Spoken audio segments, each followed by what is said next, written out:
10C goes to Museum Nasional Indonesia.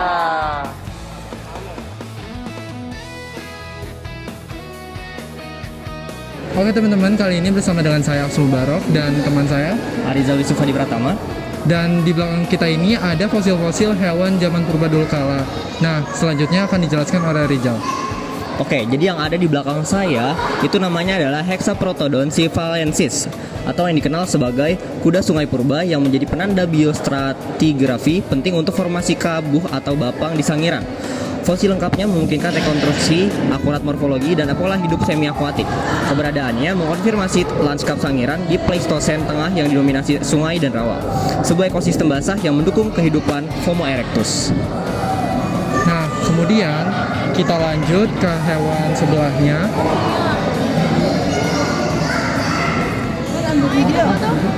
Di belakang saya ini ada hewan Axis lidekeri. Hewan Axis lidekeri ini adalah spesies rusa purba yang menghuni lingkungan mosaik Jawa selama periode Pleistosen. Ukuran tubuhnya sebanding dengan rusa Jawa modern yaitu rusa timorensis, menunjukkan adaptasi yang berhasil terhadap lingkungan hutan terbuka dan padang rumput. Fosilnya yang ditemukan di berbagai lapisan situs bumi ayu, Sangiran, hingga Ngandong menandakan peran pentingnya sebagai mangsa bagi karnivora besar dan manusia purba yang biasa kita sebut sebagai Homo erectus dalam ekosistem Pulau Jawa. Halo, jadi sekarang aku sama Chloe bakal ngejelasin tentang Homo erectus di Jawa. Let's go. Jadi Homo erectus di Jawa atau jejak evolusi yang panjang. Jadi Pulau Jawa tuh menyimpan rekaman evolusi Homo erectus yang paling lengkap di dunia. Dari Bumi Ayu hingga Sangiran, Trinil, Mojokerto, dan Ngandong. Fosil-fosil ini menunjukkan bagaimana spesies hidup menyebar dan beradaptasi selama lebih dari 1 juta tahun. Nah, jadi variasi pada tengkorak, kapasitas otak, ketebalan tulang, hingga proporsi tubuh menggambarkan proses adaptasi yang terjadi secara bertahap seiring dinamika lingkungan yang aktif secara geologis dan iklim yang terus berubah.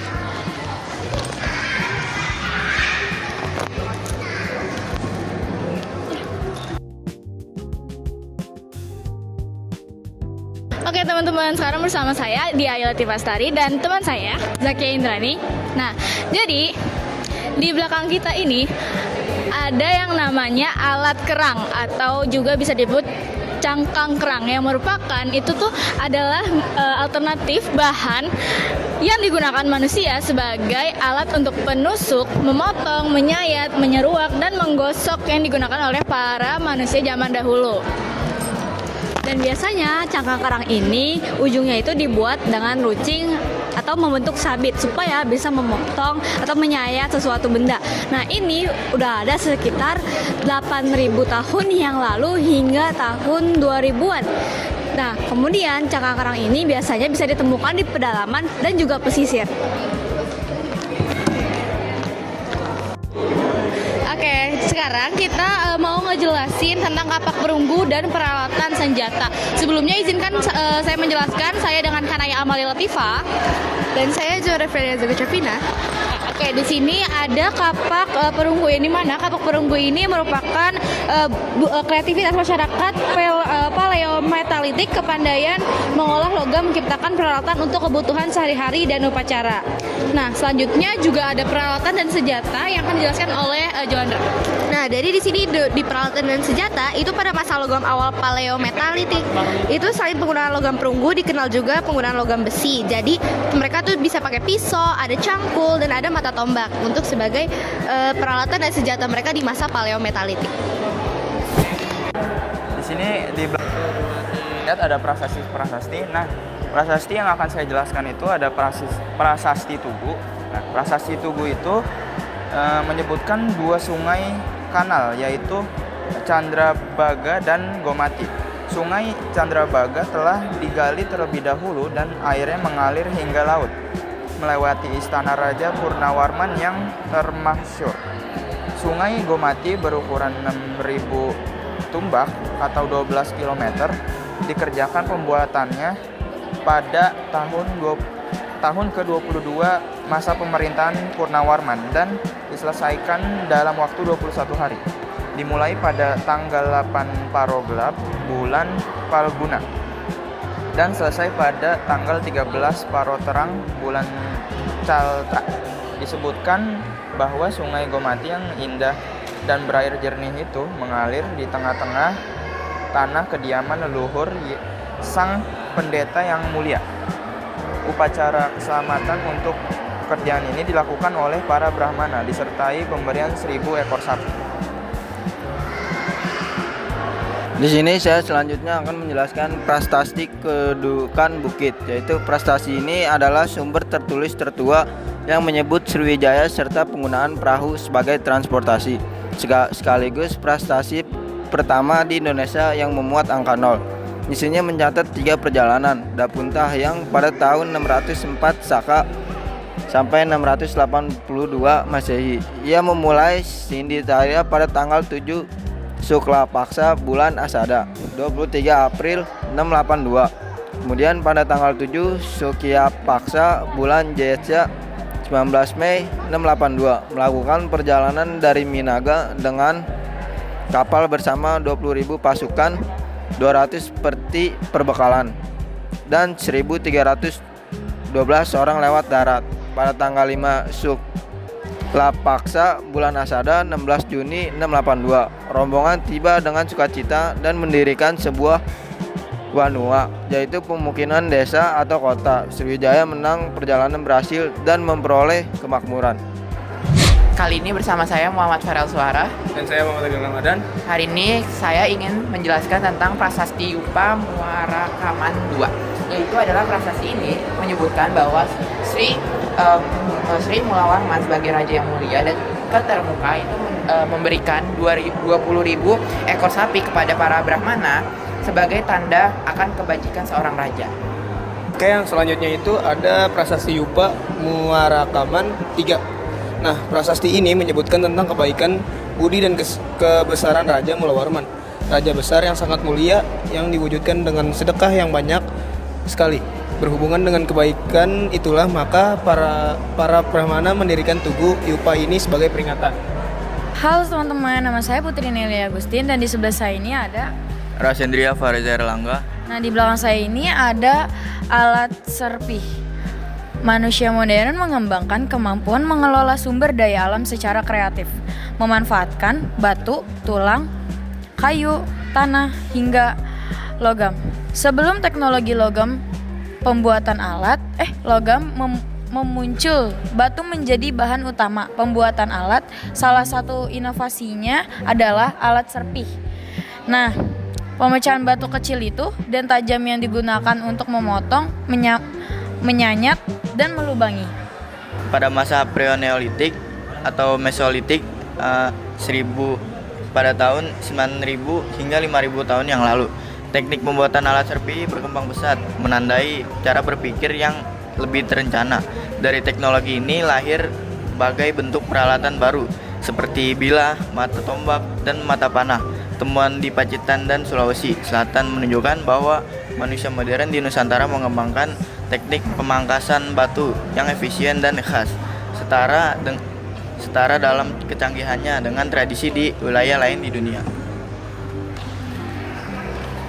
Hai halo, jadi perkenalkan nama saya Muhammad Rasis Satria dan teman saya Muhammad Fatrus Bintang Ramadan. Jadi seperti yang kita lihat di belakang kita ini ada banyak topeng-topeng di Nusantara. Nah, kali ini saya akan menjelaskan tentang salah satunya ada topeng Gebogan dan topeng Bondres. Nah, jadi mulai dari saya dulu. Di sini ada topeng Bondres. Topeng ini dari Bali dan dibuat dari kayu. Topeng Bondres ini sering juga disebut bebondresan, ditandai dengan kondisi khusus. Misalnya, deformasi wajah. Topeng ini lazim dipakai untuk menampilkan tokoh-tokoh lucu. Selanjutnya ada topeng Gebogan. Topeng Gebogan juga dari Bali. Topeng Gebogan merupakan simbol dewa atau dewi yang menghiasi bagian puncak sesajen Gebogan. Sesajen Gebogan dipergunakan dalam rangkaian upacara dewa, yadnya dan pirayatnya. Juga sebagai hiasan sesajen saat upacara daur hidup kasta Brahmana dan Ksatria. Halo teman-teman, perkenalkan nama saya Selvan Dapran Saputra. Dan ini kursi model kursi ini diperkirakan telah dikenal sejak masa Portugis sekitar tahun 1590-an. Lalu terus berkembang pada masa VOC. Ciri utamanya terlihat pada gaya bubutan,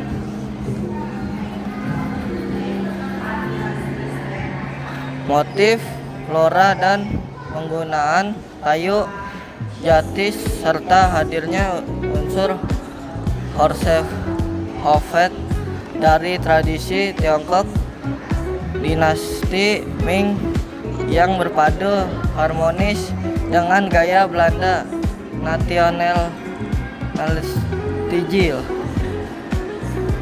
Halo semuanya, kembali lagi di kita. Perkenalkan, nama aku Sazia Faiza Khairunisa dengan temanku. Halo semuanya, nama saya Arifka Rasya Victoria. Jadi di sini kami akan menjelaskan tentang karya, yaitu karya rajin dari Kartini yang menuliskan surat kepada para sahabat penanya dan merekam kehidupan sehari-hari di Jepara dengan penuh perhatian.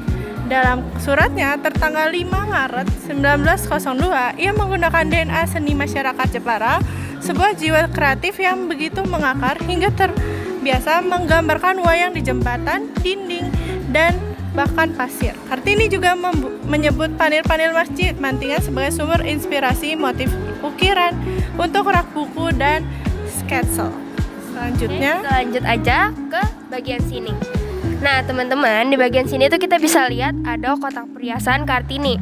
Apa sih makna dari kotak perhiasan ini? Jadi kotak perhiasan ini tuh berbahan kayu jati. Ini dibuat sama Kartini sebagai hadiah pernikahan untuk Mary Fortune Droglever, calon menantu Abendanon. Seluruh sisinya dihiasi ukiran tokoh wayang dan sulur yang dipahat dengan detail tinggi hingga membentuk kesan 3 dimensi.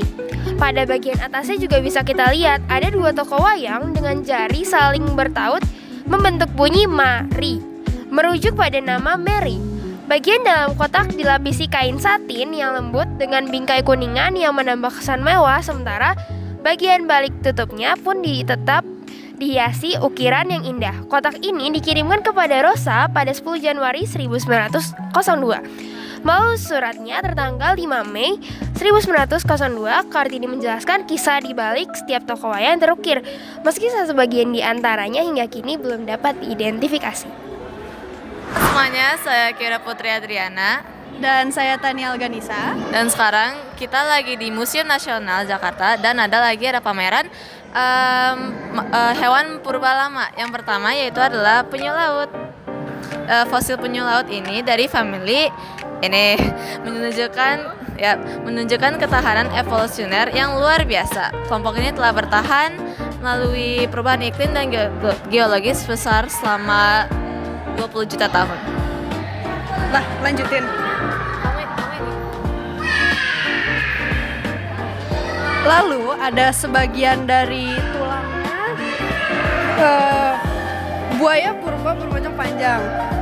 Gavialis bengawanicus adalah buaya purba yang menghuni sistem sungai Jawa dengan moncong yang sangat memanjang dan ramping serta lebih dari 100 gigi. Morfologinya menunjukkan adaptasi khusus untuk memangsa ikan. Sekian dari kami, terima kasih.